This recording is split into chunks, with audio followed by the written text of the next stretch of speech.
Урматтуу замандаштар, ВИЗ-14 Lada 2011 жылкы машина сатууга чыкты. Бул метро Некрасовкада болот. Бөлкөмен иштеген жигиттердин машинасы экен. Баш канча? 330 миң.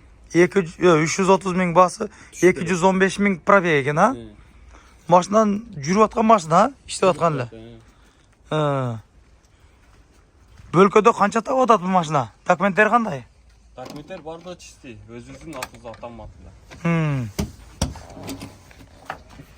Бардык жер иштейби? Полный иштейт. Электро көтөргүчтөр деген, а? Печкасы, башкасы. Печкасы бар. Мына тахометр бардык иштейт. Иштейт.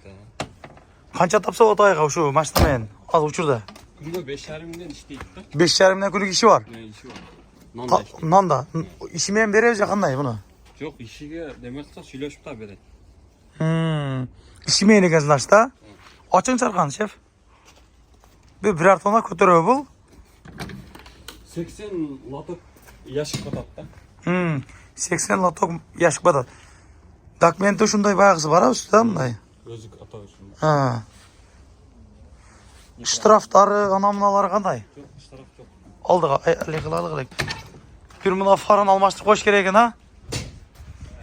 Машина бир чийилген жери жок, бирокчу мындай көрүнүшүдөн мындай жакшы жүрүп аткан машина экен.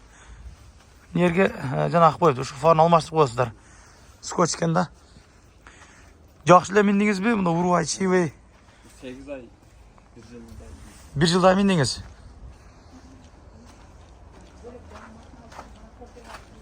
Азыр эми портер алыпты да, мына чоң портерчи. Ошого сатышат экен. Некрасовкада кыргыздардын дачалары ушундай ушул жерде жашашат экен да. Метродон 7-8 мүнөттүк эле жол бериде. Мынакта да 1-2 дача бар да сатылат дейт. Аны дагы тартабыз болсо. Туугандар мына ушундай. Ками барбы 300дөн? Түшүп берет. Коюп берүү жолу барбы жокпу? жок. Жарымын берип, кийин андай кылып. Асын сүйлөшөбүз. Таза сүйлөшөсүз, а? Документ полный юридикалык таза. Жүрүп аткан ушундай Lada. Иши менен болсо сүйлөшүп бересиз. Күнүгө 5 иши бар.